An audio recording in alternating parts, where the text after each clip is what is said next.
il benvenuto al secondo appuntamento con gli incontri di cultura alpina online, un ciclo di appuntamenti organizzati da ASCA Leggi Montagna Corto Montagna e dal Dipartimento di Scienze Agroalimentari, Ambientali e Animali dell'Università di Udine.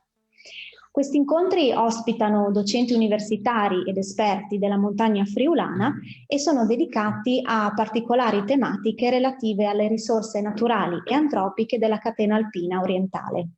In particolare questo secondo appuntamento sarà dedicato alla geologia.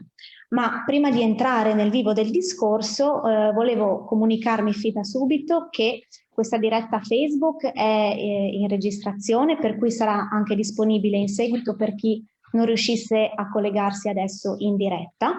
E inoltre vi invito a condividere nei commenti sotto alla diretta eventuali domande, curiosità o richieste di approfondimento che io raccoglierò e che alla fine degli interventi rivolgerò direttamente alle relatrici di questa sera.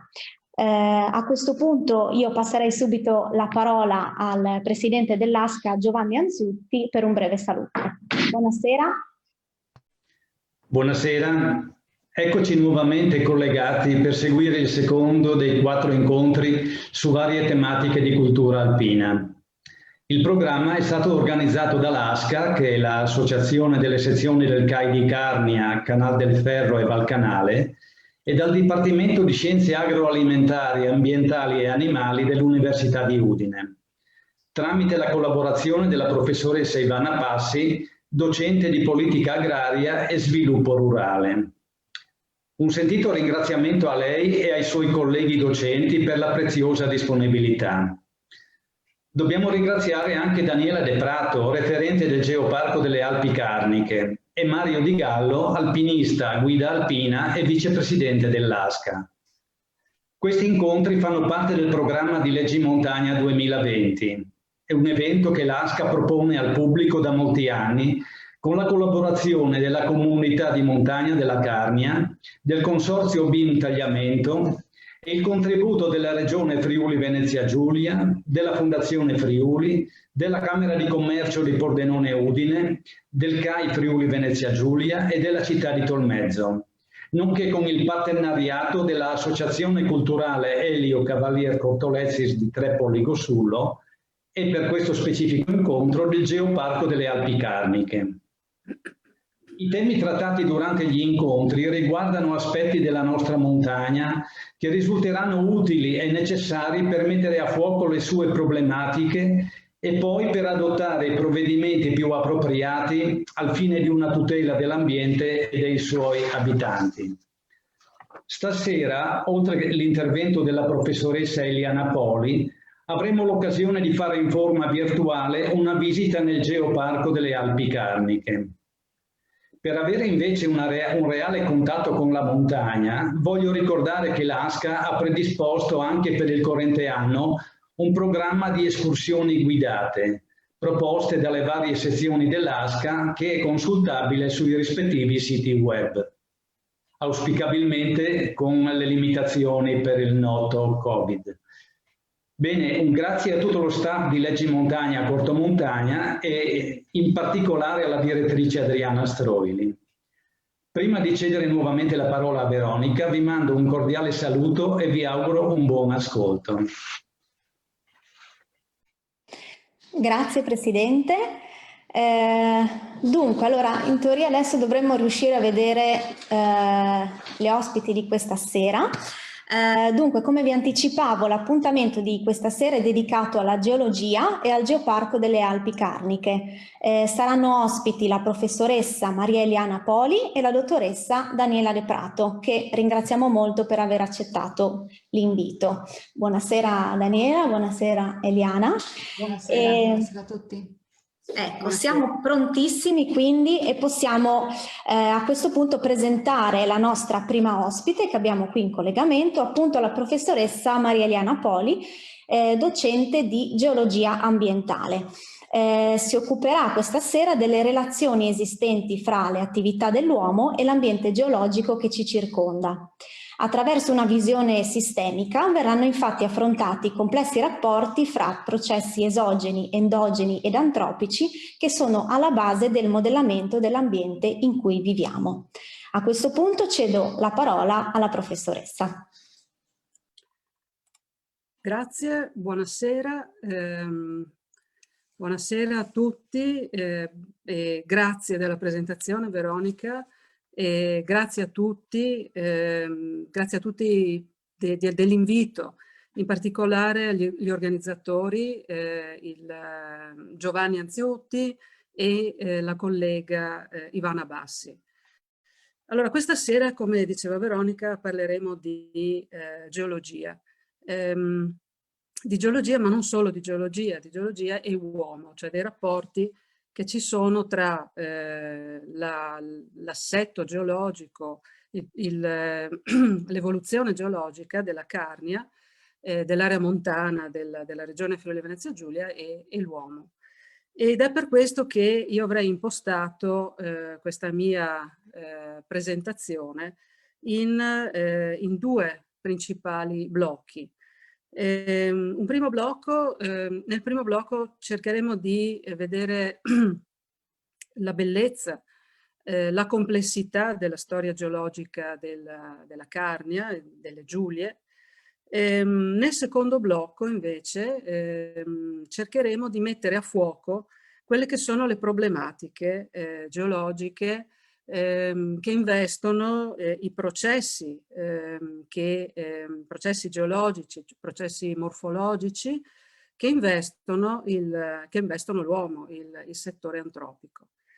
Va bene, allora detto questo io partirei quindi da quella che è la storia geologica del Friuli Venezia Giulia, che è una storia lunghissima e che è una serie data da una serie di avvenimenti endogeni, quindi che derivano direttamente dall'interno della Terra, diciamo così, e esogeni, cioè legati al modellamento esterno della superficie terrestre. Di questi avvenimenti noi abbiamo traccia in Friuli Venezia Giulia a partire da 460 milioni di anni fa, cioè da quella che viene chiamata Ordoviciano, dall'età ordoviciana.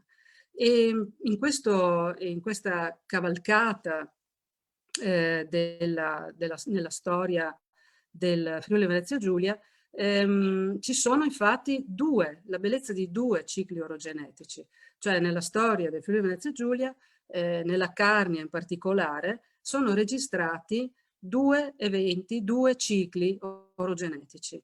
Il ciclo orogenetico più antico viene chiamato Ercinico, parte appunto dall'Ordoviciano e si sviluppa per circa 200-250 milioni di anni.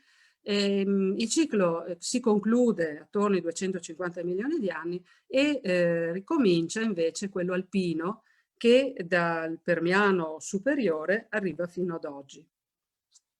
Quindi dobbiamo chiederci prima di tutto che cos'è un ciclo orogenetico. È un concetto un pochino complesso che io ho cercato di sintetizzare in questa slide. Allora, essendo un ciclo, io potrei partire un pochino da qualsiasi punto, no? Tanto torno sempre all'inizio. Partiamo ad esempio dal momento, dal periodo in cui si formano dapprima i sedimenti trasportati dagli agenti morfogenici al mare. Questi sedimenti vengono sedimentati appunto nel mare, litificano, diventano quindi roccia e in un secondo momento vengono esumati, vengono portati in superficie dalle spinte orogenetiche legate a quelle spinte, a quegli sforzi presenti all'interno della litosfera terrestre.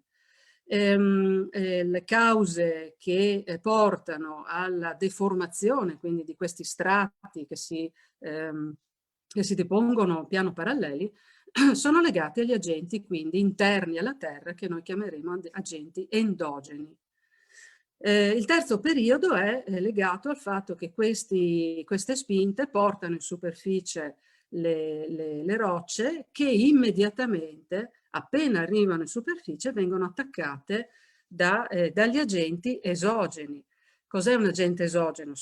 È l'acqua, è il ghiaccio, è l'acqua di ruscellamento, l'acqua di pioggia, l'acqua incanalata dei fiumi, i ghiacciai. Si diceva nella storia geologica del Friuli Venezia Giulia, questi, e in particolare della Carnia, noi abbiamo due eventi di questo tipo, quello ercinico e quello alpino, che è ancora in atto. Allora, adesso possiamo quindi tornare a vedere qual è, molto sommariamente, la storia della geologia della Carnia. Abbiamo detto che la storia è una storia molto antica, molto vecchia, sono 460 milioni di anni. La prima evidenza di questa storia antica è data dalla formazione di Uqua. Formazione di Uqua che rappresenta, sono date da delle siltiti, vedete delle siltiti, delle rocce arenitiche fini, ricchissime di fossili, che rappresentano un ambiente di tipo di spiaggia, del tutto analogo a quello che noi potremmo riscontrare attualmente nelle nostre spiagge dell'Alto Adriatico. Se adesso ci spostiamo andiamo verso di noi, rimanendo sempre nei periodi molto vecchi, e arriviamo ad esempio al Devoniano, quindi arriviamo a circa 400 milioni di anni, 370 milioni di anni, abbiamo un paesaggio, dobbiamo immaginare che la Carnia fosse situata in un paesaggio completamente diverso, in un ambiente completamente diverso, in un ambiente tropicale, in cui del tutto analogo a quello delle scogliere coralline attuali. Immaginate le Bahamas, per esempio, in cui in un mare ben ossigenato, in un mare caldo, crescono queste colonie di coralli e prolificano. Alla stessa cosa succedeva in questo momento, in Devoniano medio, nella Carnia. Quindi la Carnia ha sviluppato queste grandi scogliere coralline che oggi noi vediamo in affioramento, ad esempio, sul gruppo del Collians. Andiamo ancora avanti. Cosa succede in questo momento? In questo momento la scogliera corallina, siamo adesso nel Carbonifero, quindi saliamo nella stratigrafia.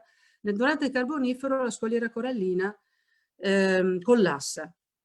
E perché collassa? Non c'è più la vita che c'era prima in questi carbonati di mare basso. Perché? Sono le prime avvisaglie della fase orogenetica, quindi delle spinte orogenetiche, delle spinte litosferiche, che stanno per arrivare anche in Carnia. E cosa succede? La scogliera corallina collassa e sopra di essa si vengono a deporre quelli che sono i depositi di frana sottomarina. Ha un nome molto particolare questa formazione che si depone sopra alle scogliere coralline, viene chiamata formazione dell'Ockwiffel. Sono frane sottomarine torbiditi, in termine un pochino più tecnico, di origine silicoclastica, non più carbonatica. E l'immagine plastica di quello che sta succedendo nel Carbonifero medio lo abbiamo in questa fotografia. Il gruppo del Collians sul quale si appoggia direttamente il deposito della frana sottomarina. In verde i depositi silicoclastici dell'Ockwiffel, in grigio le pareti della vecchia scogliera. Che ci sia una fase orogenetica in atto lo vediamo anche dal fatto che questa scogliera e queste frane sottomarine vengono iniettate addirittura da delle lave a cuscino, delle lave basaltiche tipiche di un ambiente tettonico che adesso potreste trovare ad esempio in Islanda. Quindi vedete che quello che sta succedendo adesso attualmente lo possiamo ritrovare tranquillamente anche nella successione stratigrafica della Carnia. Quindi abbiamo quello che viene chiamato in geologia l'attualismo, è perfettamente riscontrabile anche nella successione della Carnia. Cosa succede adesso nel Carbonifero? Abbiamo l'esumazione, abbiamo la fase orogenetica, quindi l'esumazione di questi strati, la loro venuta in superficie, la deformazione, la venuta in superficie e quindi l'erosione. L'erosione che porta, sempre tra il Carbonifero e il Permiano, alla formazione di quello che ci invidiano un po' tutto il mondo, che è la successione del Permo-Carbonifero pontebano. Probabilmente dopo ne sentirete parlare anche dalla collega De Prato. Sono come vedete, sono degli ambienti che cambiano in continuazione. In questo momento la Carnia si trovava in un ambiente quasi equatoriale, prima tropicale, adesso equatoriale. Questo vuol dire che con sviluppo, vedete, di felci, di sviluppo di piante tipicamente di ambiente, di equiseti, di piante di ambiente caldo-umido. Questo vuol dire che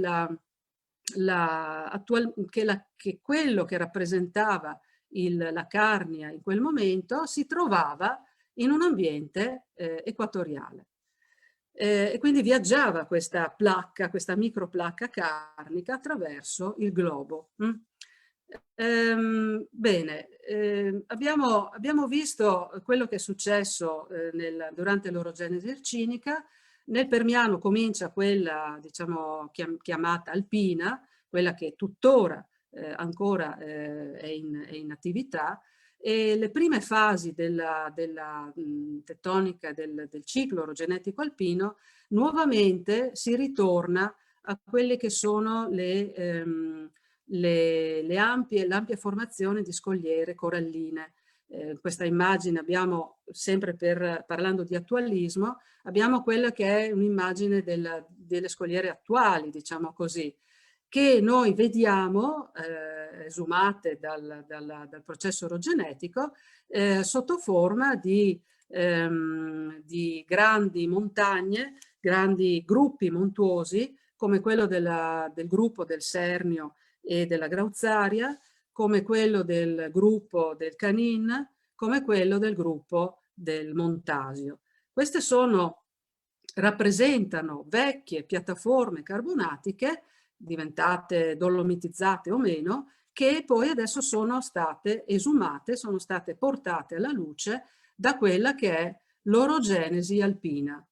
Quindi tutte le montagne che vediamo sono il frutto di questo ciclo orogenetico. Ovviamente quando in questo momento noi vediamo le montagne, pensiamo che siano fisse, pensiamo che siano immutabili, in realtà sono partecipi di un ciclo orogenetico, cioè di un processo che continua nel tempo, continua da milioni di anni, continuerà per milioni di anni e di cui noi vediamo solamente un'istantanea.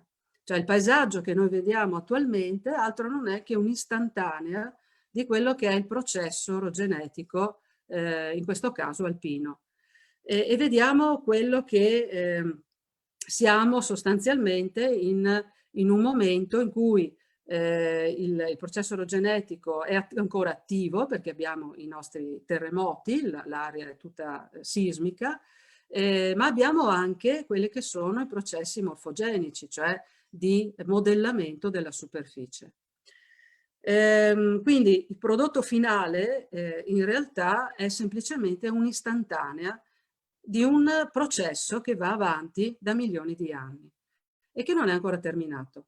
Finale quindi non vuol dire definitivo.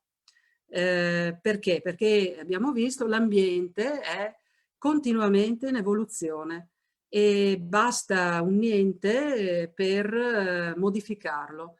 Basta l'immagine del terremoto del 76, immaginando non solo la devastazione sull'ambiente antropico, ma anche la devastazione che c'è stata, le modificazioni che ci sono state nell'ambiente, diciamo, sul territorio.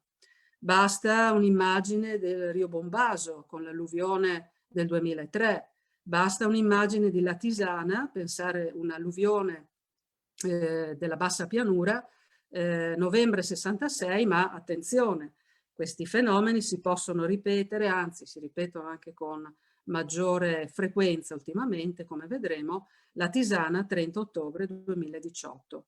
Quindi il messaggio è che l'ambiente è fragile, può diventare fragile quando ci sono due particolarità. I materiali sono particolarmente scadenti, e dopo vediamo che cosa vuol dire, e i processi che coinvolgono l'ambiente sono estremi.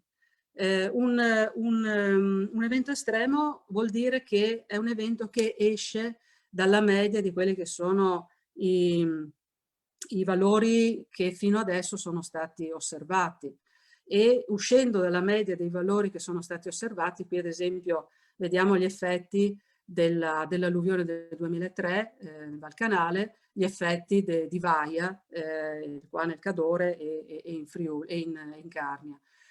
Se questi valori escono dalla media di quello che noi mediamente appunto consideriamo possa succedere, è chiaro che è possibile che noi non riusciamo più a difenderci, e quindi che che superiamo, cioè una soglia di difesa che noi possiamo fare.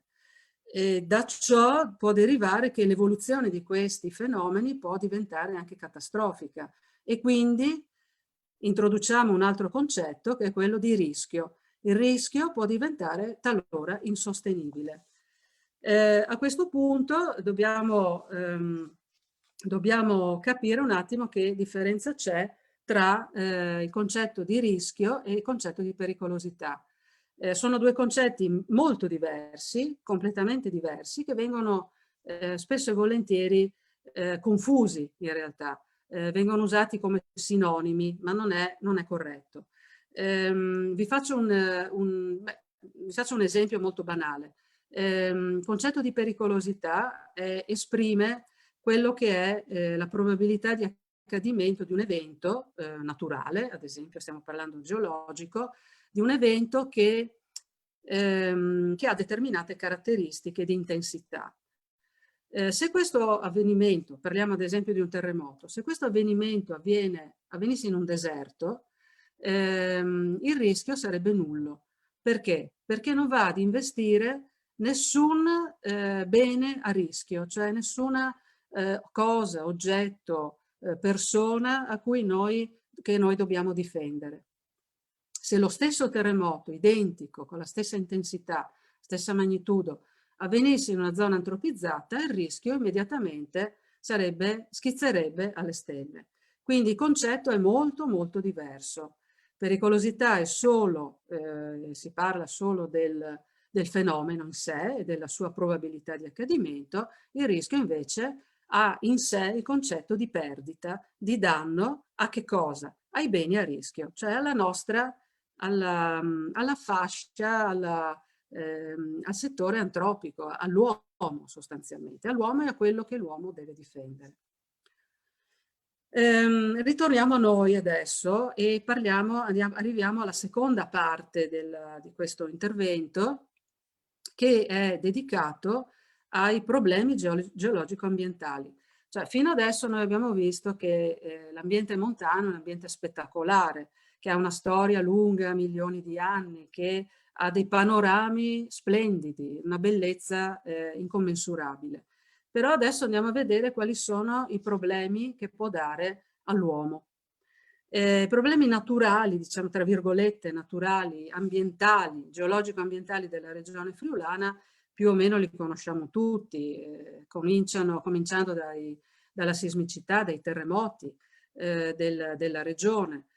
Andando avanti conosciamo tutti la frequente, la facilità con cui si formano frane e dissesti, la frequenza sempre maggiore con cui avvengono piene fluviali anche nella bassa pianura, ricordiamo Pordenone, ricordiamo la Tisana, e anche problematiche legate all'erosione costiera. Ogni anno, ogni stagione, diciamo, il mare, no, si prende via, si mangia, diciamo così, gran parte o buona parte degli arenili. Questi sono i problemi naturali, poi ci sono degli altri problemi più legati alla sfera antropica e dello sfruttamento che la sfera antropica ha sull'ambiente, quindi l'inquinamento, l'impermeabilizzazione, l'improprio uso del suolo. Noi questa sera ci focalizzeremo su questi, no? In particolare su quelli che interessano la zona montana, e andremo a vedere quali sono le cause della frequenza e della, diciamo, della diffusione delle problematiche geologico-ambientali. Allora, i fattori naturali che possono generare fragilità nell'ambiente montano sono di 3 tipologie. Uno è legato sostanzialmente alla eredità geologica, cioè a quel discorso che abbiamo fatto prima, cioè alla tipologia e al comportamento dei materiali presenti nell'area montana. Il secondo fattore destabilizzante è la storia deformativa. Abbiamo detto che in realtà l'orogenesi alpina è ancora in atto. Noi lo sappiamo perché viviamo giornalmente, o se non giornalmente, molto spesso l'esperienza della sismicità, dei terremoti. Dobbiamo mettere insieme all'eredità, alle caratteristiche più spiccatamente geologiche, quelle idrauliche dei bacini montani, cioè come sono fatti questi bacini montani, che caratteristiche hanno i bacini montani, e li leghiamo a quelle che sono le caratteristiche, diciamo, di piovosità e soprattutto in particolare alla frequenza con cui eventi estremi stanno caratterizzando il nostro ambiente. Vabbè, vediamo degli esempi. Allora, qui siamo a Paularo, questo torrente Orteglas, eredità geologica. Cosa vuol dire quando io vi parlavo di diffusione di materiali con proprietà scadenti? Ecco qua, questo è un tipico esempio. Questo corso d'acqua, questo impluvio, chiamiamolo così, è impostato su rocce che sono particolarmente, che sono facilmente erodibili, che sono particolarmente scadenti, quali i gessi e le dolomi vacuolari, cioè sono rocce che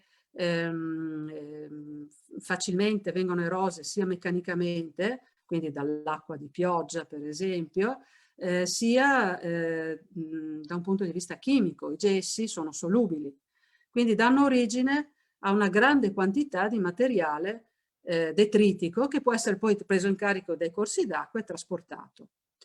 Andiamo avanti, altro tipo di eredità geologica, abbiamo detto la complessa storia deformativa della Carnia, della zona montana. Qui ad esempio siamo in Alpi Giulie, siamo sul Lussari, siamo su un piccolo camminamento. Se voi passate su questo camminamento, siamo vicini al santuario, e appoggiate le mani su questa parete, in realtà vi resta in mano tutto quanto, pur essendo questa roccia inizialmente, originariamente, una dolomia. Una dolomia, cioè una roccia particolarmente difficile da erodere sia meccanicamente che chimicamente.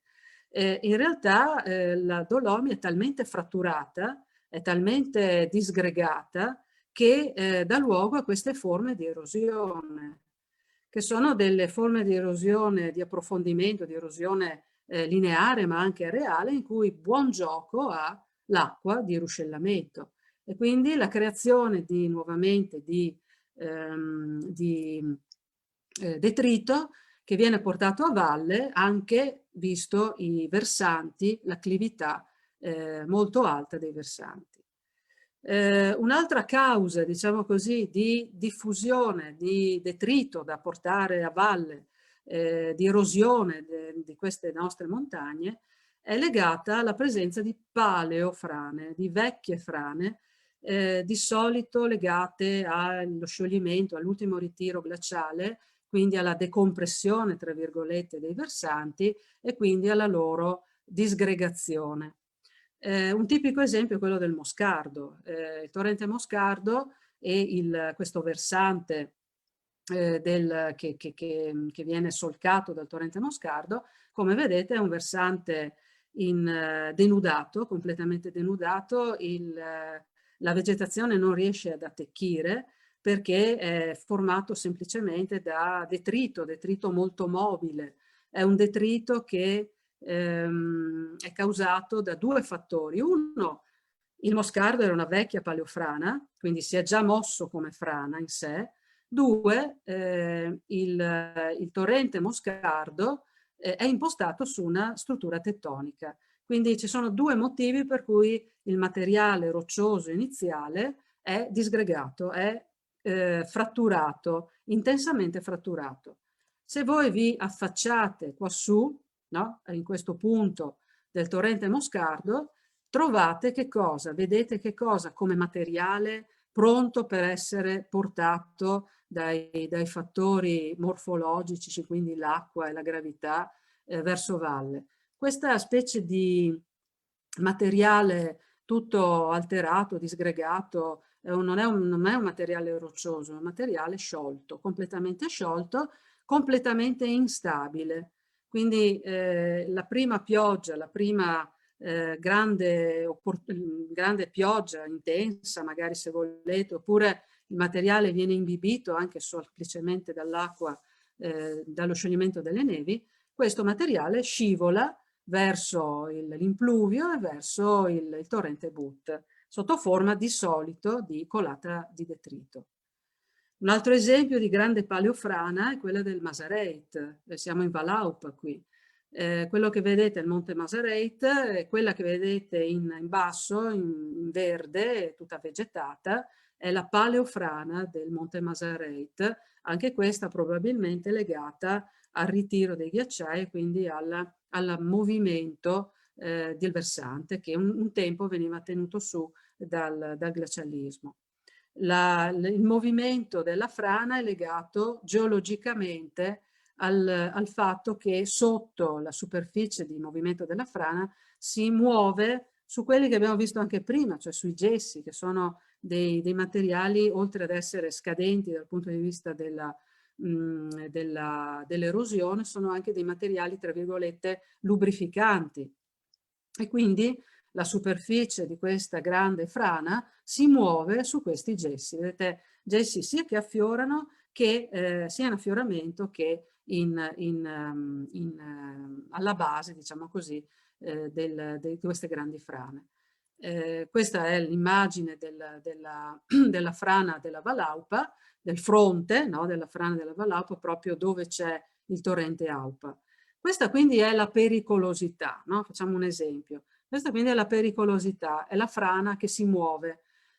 Questa frana qui in alcuni punti si muove molto lentamente, è una frana che si muove 1-2 millimetri l'anno, quindi è quasi impercettibile, immaginate su tutto questo volume 1-2 millimetri l'anno, non è niente. In realtà per chi abita in queste zone può essere un grosso problema.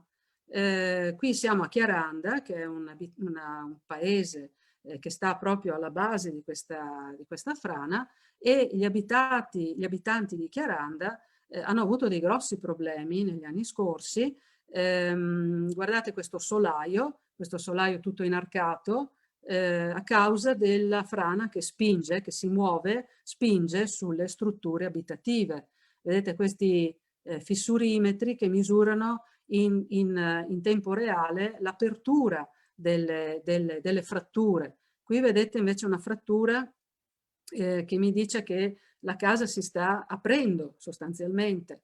Qui un'altra immagine che mostra questa lastra di granito spaccata, fratturata a causa della tensione a cui è sottoposta. Questo lo chiamiamo rischio.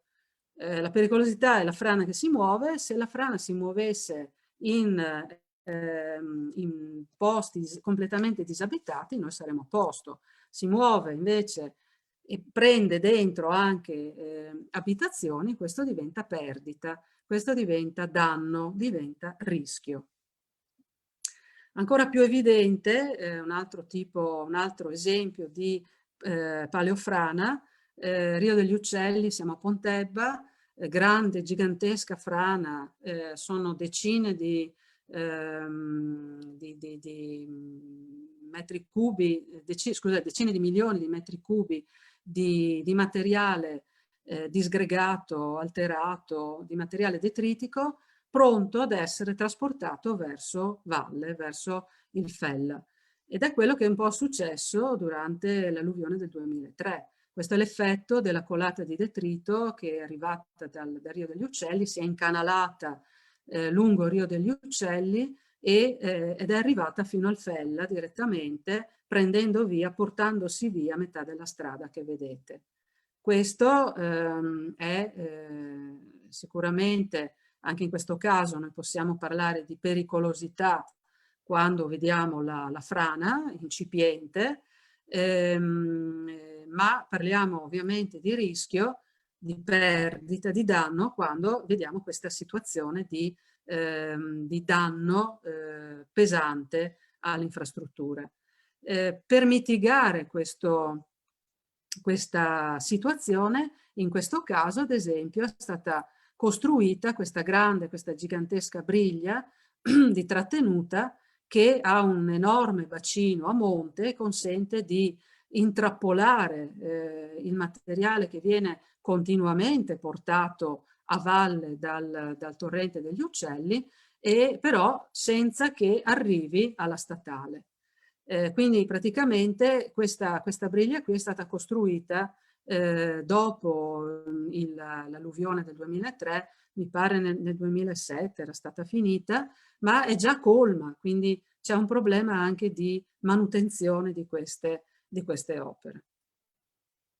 Il secondo grande tema, diciamo, che dà luogo alla disgregazione, alla fratturazione, alla intensa azione di modellamento di superficiale, sono le forze endogene, cioè sono quelle forze che vengono determinate dalle forze, dagli sforzi che si vengono a generare nella crosta terrestre. Come sapete, questo è un modello digitale del terreno, questa è la pianura veneto-friulana, queste sono tutte le Alpi meridionali orientali, che sono caratterizzate da superfici di faglia, superfici di discontinuità, sia nella parte interna delle Alpi meridionali, sia nella parte più esterna. Questo fronte esterno è quello più, diciamo, che si muove con più facilità e che dà luogo ai terremoti. E come vedete, queste faglie che fanno parte del fronte esterno della catena sudalpina orientale sono ancora in movimento, determinano i nostri terremoti e si stanno mangiando sia in Veneto che in Friuli, si stanno mangiando via via pezzi sempre più importanti della pianura. Tra qualche milione di anni noi non avremo più la pianura veneto-friulana, perché un po' il fronte sudalpino orientale e un po' gli Appennini avranno mangiato via via questo settore. Questi sono i terremoti, in rosso vedete quelli registrati dalle stazioni sismometriche, e con gli altri colori quelli, diciamo, vecchi, più antichi, quelli cioè storici, che vedete bordano bene o male tutta la fascia prealpina veneto-friulana e quella diciamo della Slovenia occidentale. Quindi l'attività deformativa è molto intensa, è importante, questa è la pericolosità, ma questo ovviamente è il danno, è il rischio. Non solo il terremoto, l'ultimo grande terremoto recente che ha interessato tutto il Friuli centrale e che lo ha distrutto completamente, ma anche terremoti più vecchi. Terremoto del 1348 che ha distrutto da Villach a tutta la parte confinaria italo-austriaca e anche tutta la Valle del Tagliamento. Terremoto del 1511, questo invece ha distrutto sempre Valle del Tagliamento, da Gemona a Venzone, ma in particolare la parte più orientale, quella verso il confine con la Slovenia. Da più recentemente il terremoto di Verzenis, quindi tutta la zona dell'Alto Tagliamento.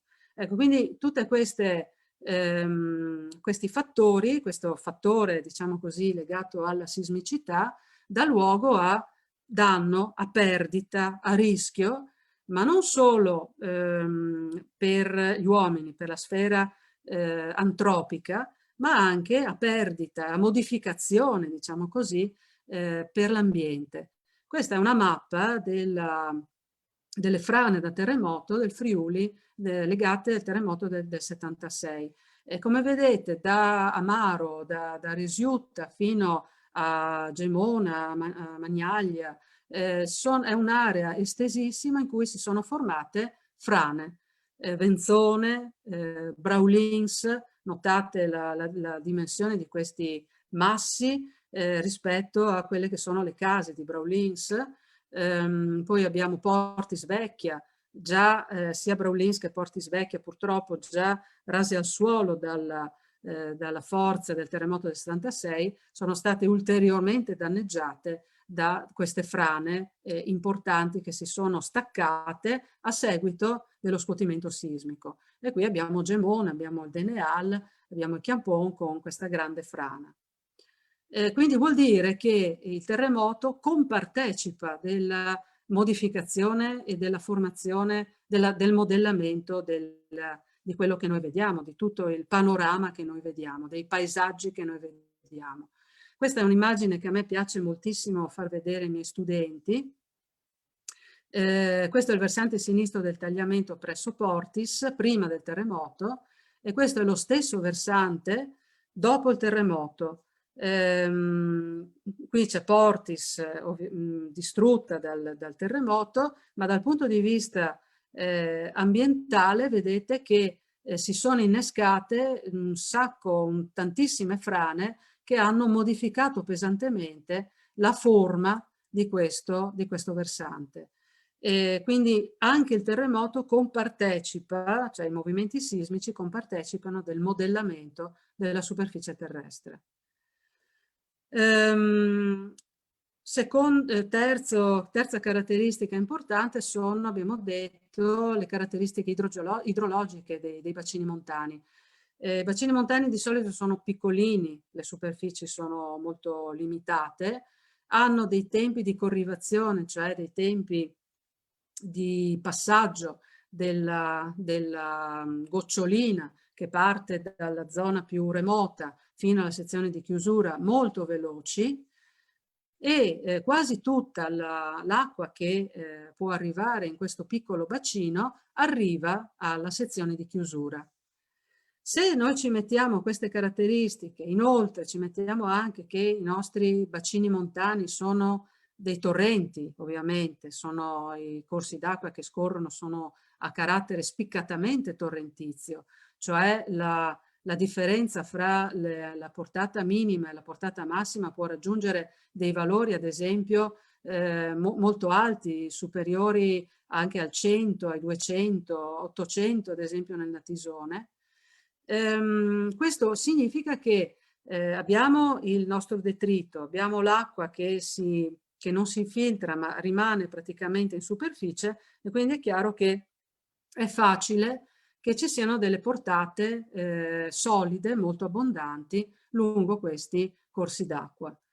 Se poi ci mettiamo anche che sempre più frequenti sono le piogge critiche cioè le piogge concentrate, gli eventi concentrati in poche ore, che fanno cadere in poche ore quantità di pioggia incredibile, come ad esempio l'alluvione di Paularo del Chiarsò del 1983, oppure quelle più recenti, sempre più frequenti, di Pontebba e della Valcanale nel 2003, in cui in 4 ore sono caduti quasi 300 mm di pioggia, senza parlare di quello che è successo durante Vaia, nella zona occidentale della regione friulana, Sappada, Barci, Stolmezzo, sono state un totale di più di 600 mm di pioggia in 3 giorni. È chiaro che questi eventi sono eventi estremi, come si diceva prima, e se noi mettiamo gli eventi estremi, la quantità di detrito che è presente in tutta la nostra montagna, se ci mettiamo anche la caratteristiche della torrenzialità dei nostri corsi d'acqua, dei piccoli bacini montani, è chiaro che le conseguenze sono delle piene fluviali brevi, improvvise, ma con elevatissime portate, sia fluide che solide, che danno quindi luogo a processi erosivi particolarmente intensi, questo lungo il Fella, e processi di accumulo e di trasporto solido particolarmente devastanti. Questa è Ugovizza dopo l'alluvione del 2003. Questa è Malborghetto, Cucco di Malborghetto, scusate, che è stata sommersa praticamente da una colata di detrito proveniente dal versante. A questo proposito vi volevo solo velocissimamente far vedere questo piccolo documento che ci fa vedere più che altro, ci fa capire cos'è un debris flow. È un documento che indaga, va a monitorare un piccolo bacino della zona tirolese, questo Gadria. Questa è la sua sezione, sono circa 8 metri, queste vedete sono briglie che regolano la pendenza. Qui siamo nella zona di chiusura. Attenzione, guardate quassù, guardate che cosa sta arrivando. Questa è una colata di detrito, di fango e di detrito. Vedete le briglie che non servono assolutamente a niente, sono completamente invase, sovrastate dalla colata. Vedete i blocchi di questa colata che sono enormi, guardate le dimensioni di questi blocchi, sono gigantesche, eccoli qua, guardate che galleggiano anche sopra questa colata. Questa è una colata di detrito. Questo vuol dire trovarsi con una colata di detrito in casa, come è successo per Ugovizza, per esempio, o per Cucco di Malborghetto. Ecco, questa ad esempio è quello che è la diffusione, è stata la diffusione dei danni provocati da dissesti geologici, quindi frane, dissesti idraulici durante il 2003. E questa è un'immagine della Valcanale, appunto a Cucco di Malborghetto. Vedete che cosa vediamo? Vediamo una parete in dolomia, questa è tutta dolomia, tutta fratturata, vedete che le fratture sono di varia tipologia e di varia dimensioni. Alla base di questo versante c'è un'ampia zona di detrito, un'ampia zona di accumulo, e dentro a questo accumulo ci sono attivati, in mezzo a questo accumulo sono attivati nel 2003 questi canaloni che hanno trasportato il materiale fino alla base di quello che è la zona di accumulo. Quindi Cucco di Malborghetto si trova anche attualmente, questa che è stata una lottizzazione degli anni 70-80, si è trovata in mezzo a questo detrito ed è stata sommersa, ma in realtà la zona di detrito era la zona di accumulo di questi canaloni. Le opere di difesa che sono state progettate e come si dice, attuate dalla Protezione Civile sono molto impegnative. Vedete il canalone con ancora un sacco di materiale di detritico presente, e alla base del canalone abbiamo questa opera di difesa che tende a trasportare il materiale in una zona di accumulo. Qui siamo sopra Cucco di Malborghetto e vedete l'imponenza dell'opera di difesa per evitare di portare via praticamente tutte le case, di evitare di delocalizzare le case di Cucco di Malborghetto. E questa è la grande briglia, l'ultima briglia prima di Ugovizza, per difendere la cittadina dalle colate di detrito lungo la Valucque. Sono opere che costano. Il costo al circa il 70%, questa è un dato che deriva proprio dalla Protezione Civile, i costi per il 70% dei lavori ultimati, quindi eravamo ancora nel 2010, si erano attestati più o meno a 350 milioni di euro. Quindi una cifra piuttosto elevata, molto elevata, per la difesa dalle alluvioni della Val Canale. Concludo con queste ultime due slide con delle proposte. Abbiamo visto che cosa fare quindi per difenderci da questi eventi che ci saranno sempre e saranno sempre probabilmente anche più frequenti e più intensi. Prima di tutto dobbiamo conoscere i processi evolutivi nella loro globalità e per fare questo serve un approccio multidisciplinare. Oggi abbiamo visto un po' quali sono le cause, no? della fragilità dell'ambiente montano. Però come avete visto ci sono vari tipi di discipline che concorrono a questa conoscenza. Dobbiamo però sapere anche che ci sono dei limiti tecnici negli interventi che noi vogliamo fare per mitigare queste pericolosità, sia in termini di efficacia, sia in termini quindi di efficacia di mitigazione dei rischi naturali, che in termini di durata. Le opere vanno mantenute ovviamente, però in ogni caso la durata è limitata nel tempo. Un'altra cosa molto importante è che appunto ci deve essere una manutenzione, ma soprattutto che ci deve essere una programmazione nella gestione di queste opere di difesa. Cioè noi possiamo programmare le opere prima se abbiamo un corretto investimento, cioè se abbiamo un fondo sufficiente e adeguato e che si può sviluppare negli anni. Quindi possiamo fare programmazione, ma soprattutto dobbiamo anche programmare all'interno del bacino. Non possiamo pensare di fare un'opera in un punto senza pensare che poi quest'opera e la funzionalità di quest'opera non si vada a ripercuotere su tutto il bacino, soprattutto pensando che sono piccoli bacini. Quindi concludendo, io mostro sempre quest'ultima immagine ai miei studenti, perché credo che loro sono il futuro ovviamente, e il futuro vuol dire che non si deve aspettare che per una qualsiasi emergenza, per un qualsiasi evento calamitoso, che può essere un terremoto, un'alluvione, una frana, dobbiamo aspettare solo la Protezione Civile che arriva, che riabilita, che riassetta, che riporta alla normalità, e quindi a riaspettare di nuovo il prossimo evento, ma dobbiamo agire in un altro modo, dobbiamo chiudere ancora una volta un altro cerchio.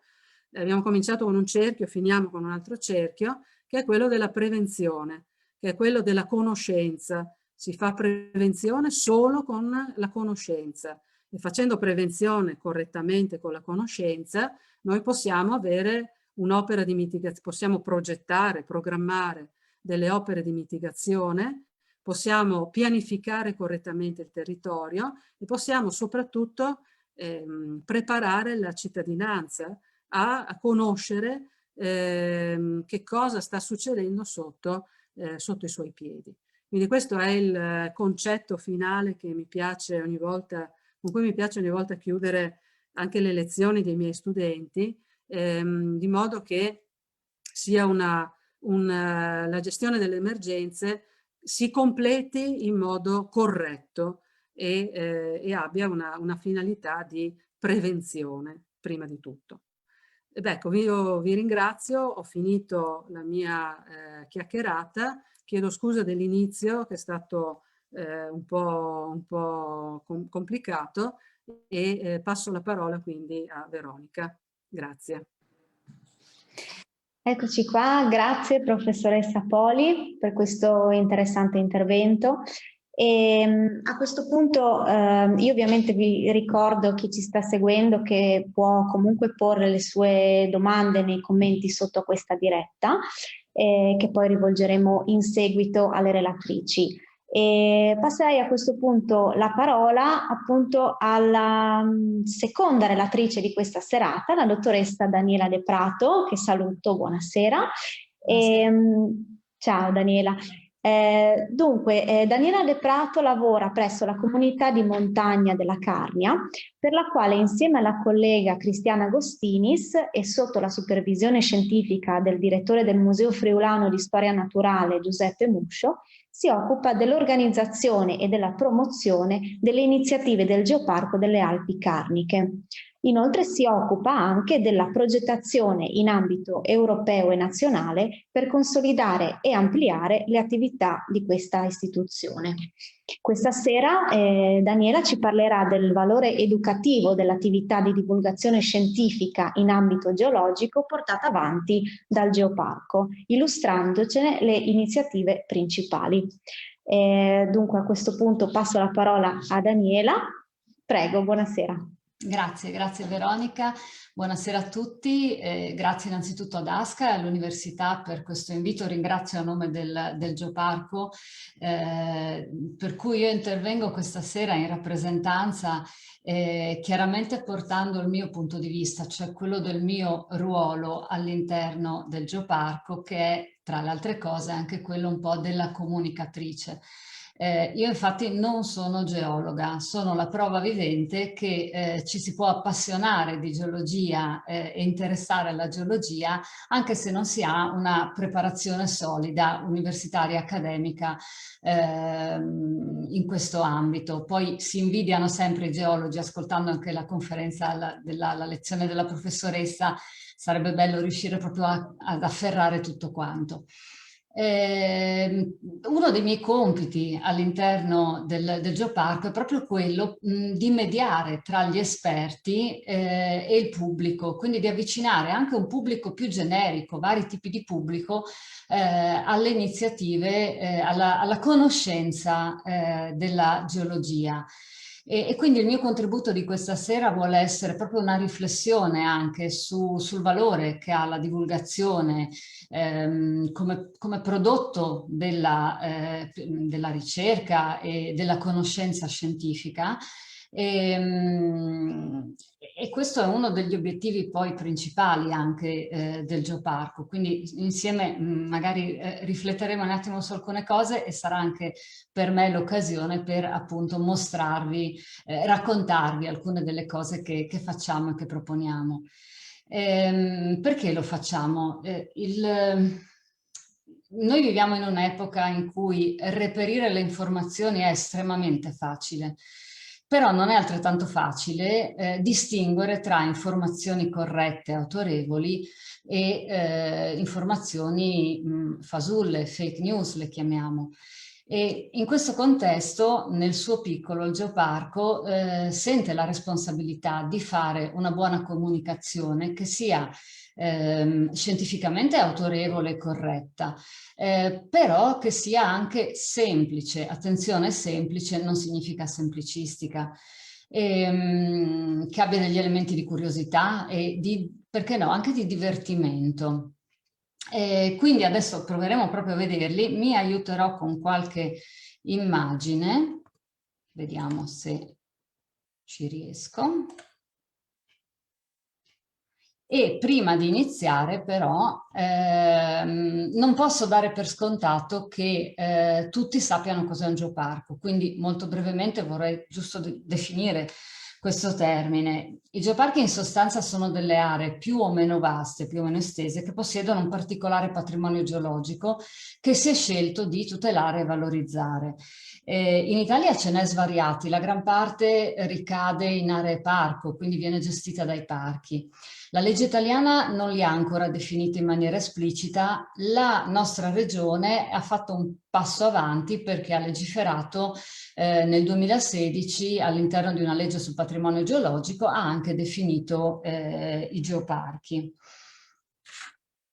Il nostro geoparco, vediamo se arriva, eccolo, il nostro geoparco, l'area del geoparco delle Alpi Carniche è un'area molto estesa, perché comprende la catena carnica in senso stretto, ossia quella al confine con l'Austria, ma nelle nostre iniziative di valorizzazione e divulgazione ci occupiamo anche di un'area che ha una storia geologica differente ma altrettanto significativa, quale la Val Tagliamento, con tutta l'area delle Prealpi Carniche e la Conca Tolmezzina. E anche per questa ragione, essendo un territorio molto esteso, l'iniziativa poi di creare il geoparco è stata portata avanti da un ente sovracomunale come la Comunità di Montagna, ma tutti gli enti che fanno parte del territorio vi aderiscono attivamente. E come diceva Veronica, il supporto scientifico ci viene dato dal Museo Friulano di Storia Naturale di Udine, oltre che poi da una serie di collaborazioni con esperti e università. Torniamo a quello che facciamo, alla divulgazione. Non vi spaventate. Quello che state pensando in questo momento della geologia è quello che noi vogliamo combattere, ossia la gran parte di voi, a parte forse gli studenti della professoressa Poli, starà pensando in questo momento che la geologia è una disciplina per pochi, che è complessa e che un semplice appassionato non può comprendere questa carta geologica. Se lascio a lungo questa immagine sul monitor probabilmente perderò gran parte dell'uditorio di questa sera. Però tutti noi siamo invece sensibili alla bellezza di un paesaggio, oppure, ancora, siamo affascinati quando possiamo ammirare da vicino un fossile come questo. E se ci viene spiegato come un paesaggio si è formato, come o dove viveva l'organismo di cui è arrivato fino a noi il resto fossile, allora quel paesaggio, quel fossile parlano anche a noi, ci stimolano delle riflessioni, dei collegamenti, ci invogliano anche ad approfondire, a scoprire di più. E riprendo proprio queste due immagini per giocare un po' con queste immagini e dare per immagine una definizione, se vogliamo, semplificata di divulgazione. Riprendendo l'immagine di prima, ecco, l'immagine a sinistra è quella di prima, il Monte Mariana col conoide di deiezione dei Rivoli Bianchi, un geosito di importanza sovranazionale, uno dei più grandi conoidi attivi d'Europa.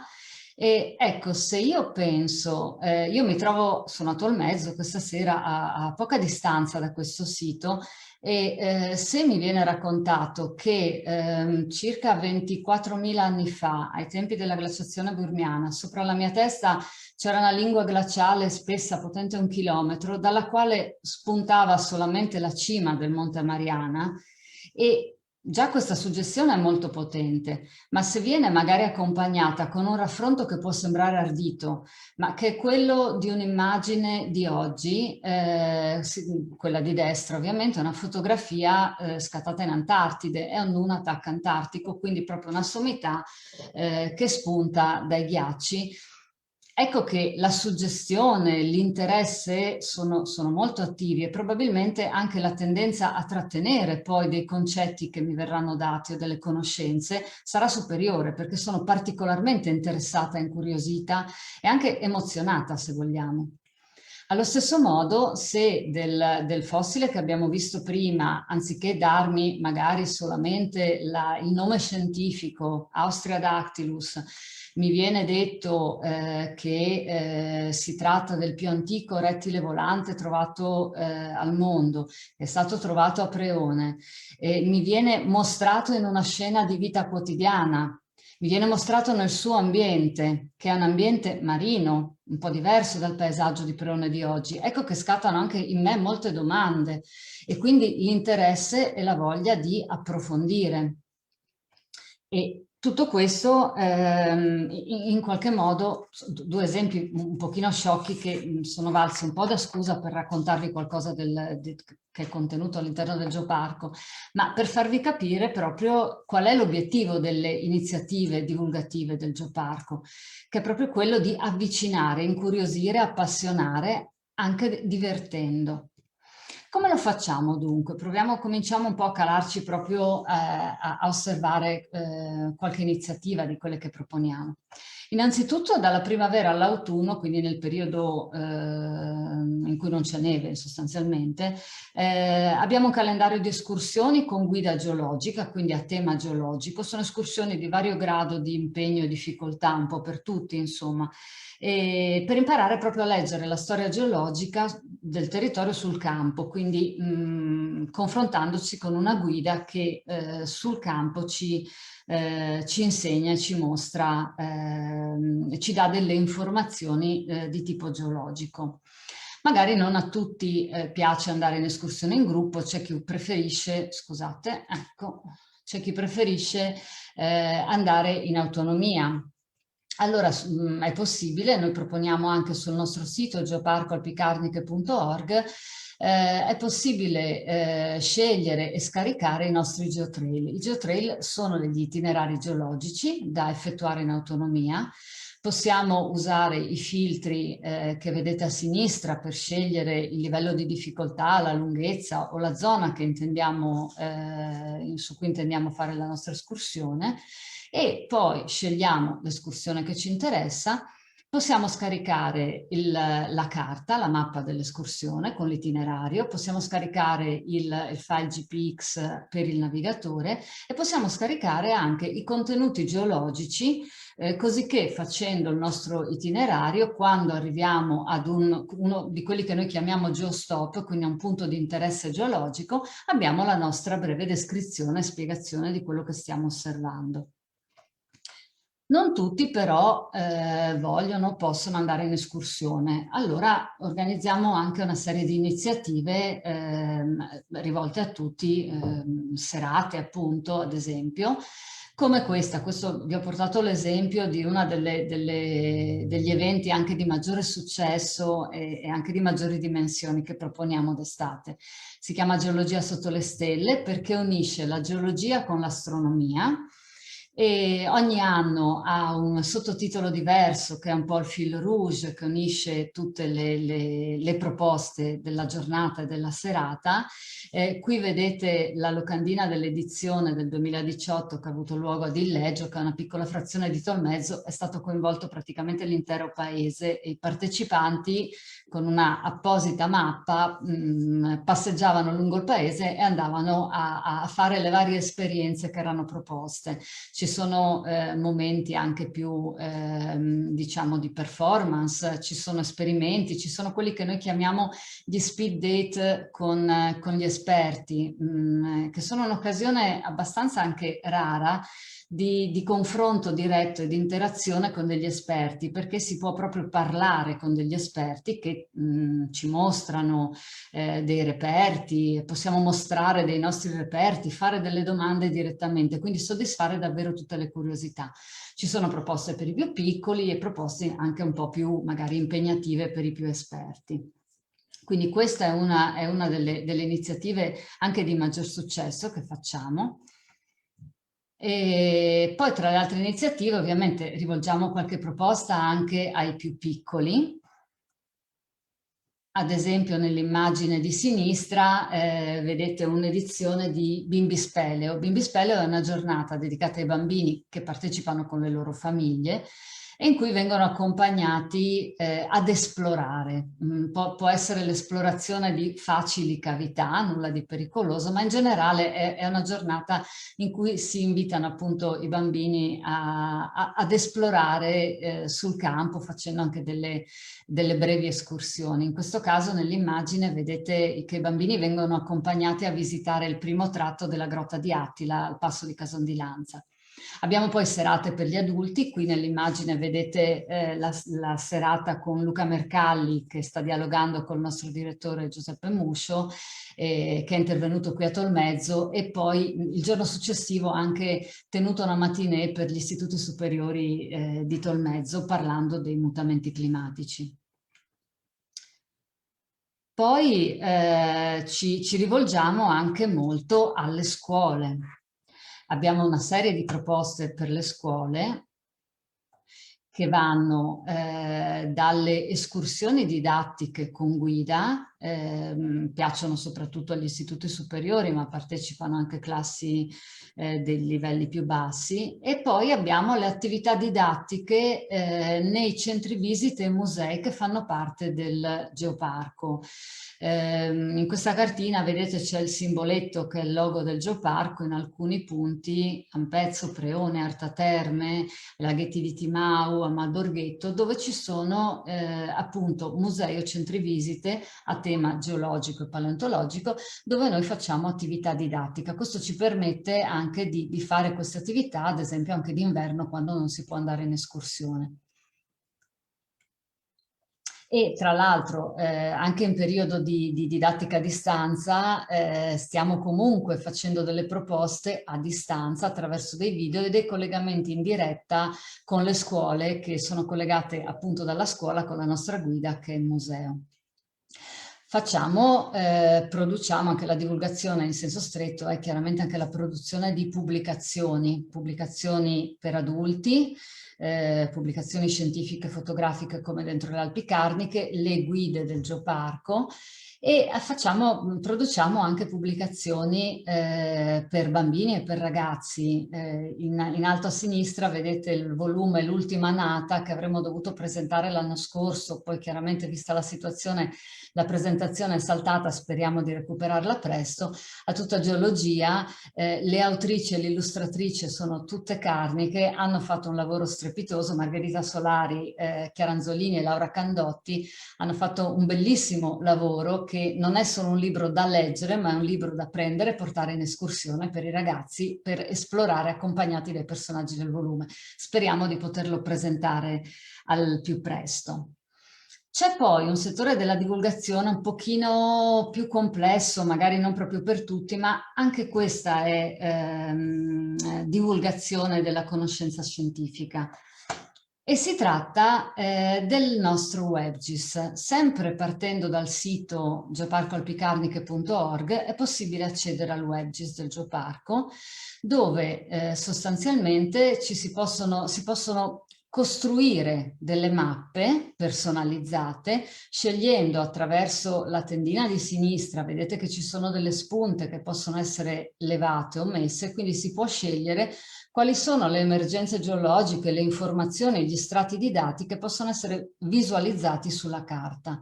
Chiaramente poi a seconda anche della scala che noi scegliamo per la carta ci sono delle cose che possono essere visualizzate oppure no. Le informazioni poi anche dalla carta stessa, cliccando sulla carta si aprono i risultati sulla destra, e quindi abbiamo anche poi dei risultati testuali, delle informazioni, dei rimandi alle pagine del sito con approfondimenti. Ed è possibile poi quindi costruire una carta tematica che ci può servire, esportarla, stamparla e utilizzarla liberamente. In questo caso c'è un esempio, in questo screenshot c'è un esempio proprio della zona del Monte Coglians, quindi del geosito, anche questo di rilevanza sovranazionale, della scogliera devoniana del Monte Coglians. Si vede il geotrail transfrontaliero Volaia-Volaierse, che è quello in blu con tutti i puntini che sono numerati, che sono appunto i geostop, e tutta una serie di altre informazioni che qui abbiamo acceso per farvi vedere. Quindi occorre magari avere un pochino di dimestichezza con lo strumento, ma anche in questo modo è possibile accedere e utilizzare anche questa conoscenza scientifica di livello. Infine, solo per strategia, ci occupiamo anche di organizzare mostre temporanee. L'ultima è proprio questa, Tra Terra e Mare, che vi invito ad andare a visitare, è aperto questa settimana praticamente, e si trova a Tolmezzo, a Palazzo Frisacco, è visitabile dal lunedì al venerdì. È stata curata dal Museo Friulano di Storia Naturale. Nell'allestimento di Tolmezzo ci piace sottolineare che i reperti esposti provengono dalle nostre collezioni del Museo Geologico della Carnia di Ampezzo e della mostra del fossile di Arta Terme. Anche in questa mostra, che è visitabile liberamente, è possibile prenotare delle visite guidate, e anche qui vengono proposte poi delle iniziative per le scuole in questa fase, proprio per dare degli strumenti in più alle scuole che non si possono ovviamente muovere. Per concludere vi invito, se avete piacere, a seguirci sui nostri canali social, quindi Facebook, Instagram e YouTube, a dare un'occhiata al nostro sito geoparcoalpicarniche.org, e se avete piacere a scriverci una mail per essere inseriti nella mailing list del Geoparco e quindi essere poi informati sulle nostre iniziative. Eccoci qua. Io vi saluto mostrandovi uno dei brevi video che abbiamo fatto realizzare sulle varie zone più significative del Geoparco, e per questa sera abbiamo scelto una zona che è stata anche nominata più volte, che è quella del Passo di Casondilanza e della Creta di Aipo, quindi quella zona, un volo radente su questa zona proprio anche per vederla dal vivo. Quindi io intanto vi ringrazio e chiedo alla regia se può mandare il video.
Eccoci dunque arrivati, siamo alle battute finali di questo secondo incontro. Grazie mille Daniela per il tuo interessante intervento.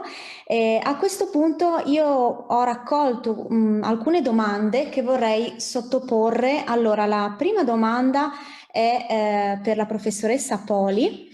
Dunque, Alessandro Plotzner scrive se il monte Hochwipfel, che si trova in Austria vicino a Cason di Lanza, deve il suo nome al periodo geologico ricordato dalla relatrice. Sì, in realtà è proprio la formazione che prende il nome dal monte Hochwipfel, quindi è direttamente legato a proprio questo nome. Proprio per quello, insomma. È stato visto lì e quindi è stato chiamato in questo modo la formazione. Grazie.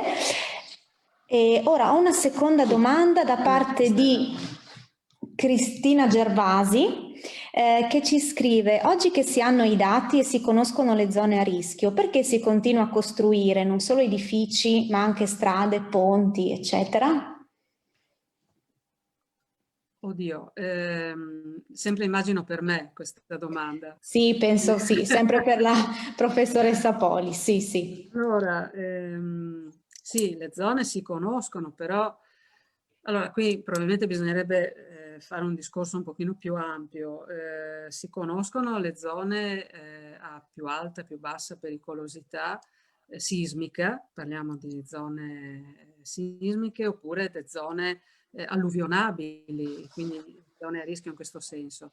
È chiaro che per uno o per l'altro, ad esempio se parliamo di problematiche sismiche, noi possiamo comunque costruire correttamente secondo normativa sismica, come è successo, ricostruire o costruire secondo normativa sismica ed essere, diciamo così, sicuri che la casa non ci crollerà in testa nel caso di forte terremoto. Quindi noi possiamo continuare a costruire, però dobbiamo farlo in modo da seguire la normativa sismica se parliamo di terremoti. Se invece parliamo di pericolosità di tipo idrogeologico, è chiaro che andare a costruire su zone golenali, questo non si deve fare. Esistono in realtà dei documenti, le zone golenali sono quelle di espansione naturale dei fiumi. Nonostante non si possa costruire all'interno delle zone golenali, spesso e volentieri quando arrivano le grandi alluvioni ci sono case, agglomerati costruiti in queste zone, costruiti non si sa bene come, con quale permesso, probabilmente costruiti molto tempo fa, e quindi le acque del fiume vanno su queste zone golenali e quindi entrano e anche nelle case. Non c'è da stupirsi se succedono queste cose, perché è l'uomo che è andato a costruire dove non doveva. Quindi perché si continua a costruire? Credo che la risposta sia da cercare in scelte che sono spesso politiche, non amministrative, politiche, non tecniche.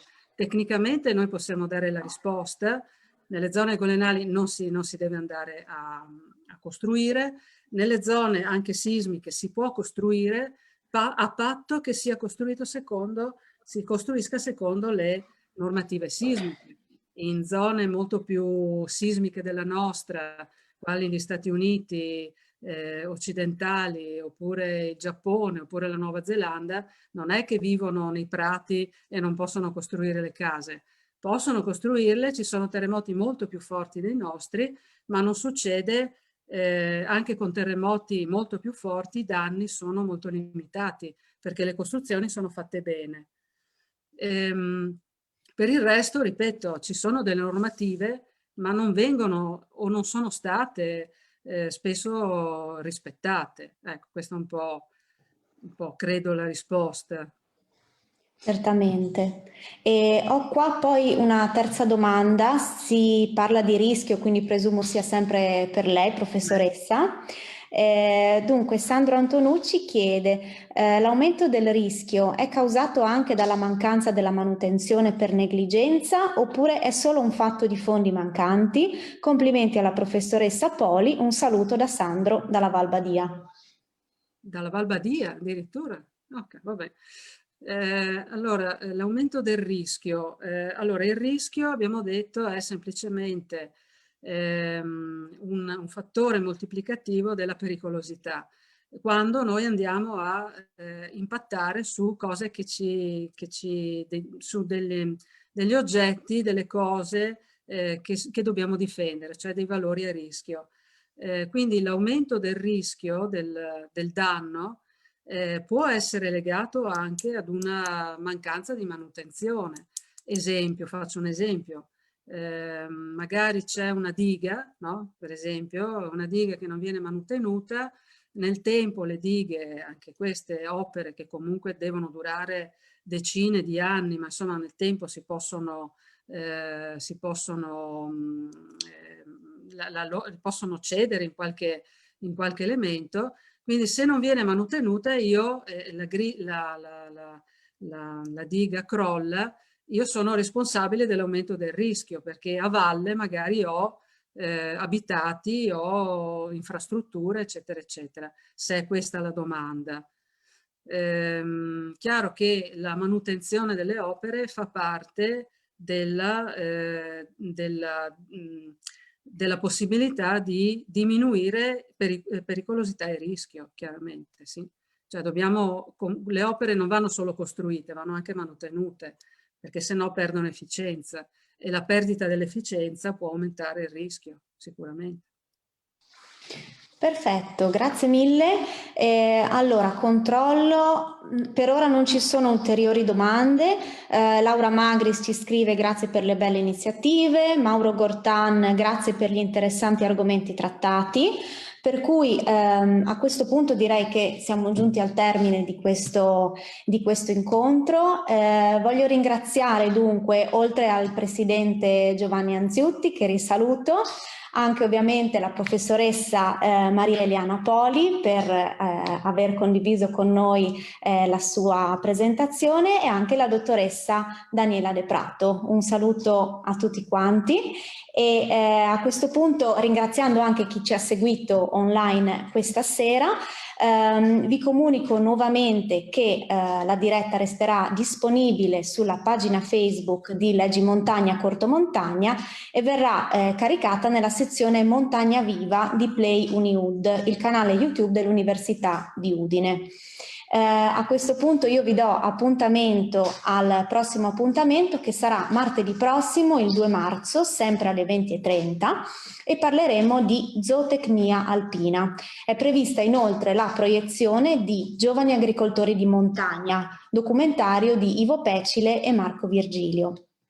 A questo punto, dal Centro Didattico Digitale Diffuso Regionale presso la Comunità di Montagna della Carnia, saluto tutti quanti, un saluto da parte mia e da tutto lo staff di Leggi Montagna Corto Montagna. A presto e buona serata.